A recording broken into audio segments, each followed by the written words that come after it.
আমি জন্মের পর থেকেই ভাগ্যবান, কারণ আমি যে শেষ নবীর উম্মত।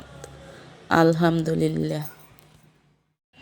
পরিশ্রম করুন, উপার্জন করুন, নিজেকে ভালো একটা অবস্থানে নিয়ে যান, তাহলে আর শ্বশুরবাড়ি এবং জামাইকে নিয়ে দুঃখের কোনো পোস্ট দিতে হবে না মানুষের সামনে।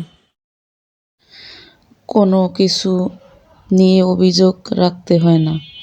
যা আমার ভাগ্যে নেই তা কোনো দিন আমি পাবো না, আর যা আছে তা আমি না চাইতেও পেয়ে যাব। শান্ত হও, এত ব্যঙ্গে কেন পড়ছো? একটু কষ্ট তো তিনিই দিয়েছেন, যিনি অফুরন্ত শান্তি দেওয়ার ক্ষমতা রাখে। আমি নিজে একাই আমার ভাগ্য, তুমিই আমায় ব্যবহার করো। থাকেনি কেউ, আমিও হইনি কারো। বাড়ি গাড়ি টাকা পয়সা জীবনে সুখ দিতে পারে না, শান্তির মালিক একমাত্র আল্লাহ তাআলা।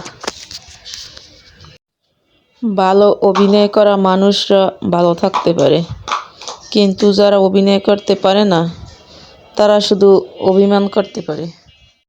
সুন্দর পরিবেশে ঘুরতে যাওয়ার জন্য সুন্দর একটা মনের মানুষের প্রয়োজন। বিয়ে যদি করতে হয় তাহলে মামাতো বোনেরে করেন, তাহলে আর আপনার মা বলতে পারবে না যে তোর শ্বশুর বাড়ির লোক খারাপ। বিয়ে যদি করতেই হয় রে বোন, তাহলে ফুপুর ছেলেরই বিয়ে করিস, কারণ তাহলে শাশুড়ি আর কিছু বলতে পারবে না। আর শাশুড়ি যদি কিছু নাই বলতে পারে তাহলে একেবারে আরাম-আয়েশে সংসার করবি, কেউ বাধা দিবে না। হলো আমার বাবাটার ডিম, সে এখন এই ডিম খাইবে না।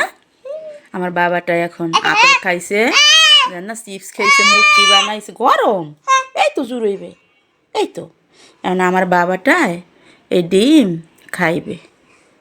আস্তে খাওয়াবা, গরম মুহের সুরত কি হয়েছে, খাইয়ে আর চিপস খাইছে, আপেল খাইছে, আঙ্গুর ফল, আর মুখ বানাইছে কেমন। হ্যাঁ খাও, হে কিন্তু ডিম খায়, কিন্তু ডিমের কুসুম খায় না, এই হলো সমস্যা। আমার বাবাটা ঘুমিয়ে গেছে, কত মায়াবী, মনে সাজানো ধৈর্য সুময়, ঘুমাইতে চায় না, খালি মোবাইল টেপবে। এর কষ্ট করে তো ঘুম লইছি রে। আমার পিছন পিছন হাঁটবে, আমি কাজ করব আর ঘুমাইবে বিকেলে। আজকের মোবাইল গুজিয়ে রাখছি, পরে ঘুম লইছি এখন। কলজেটা আমার।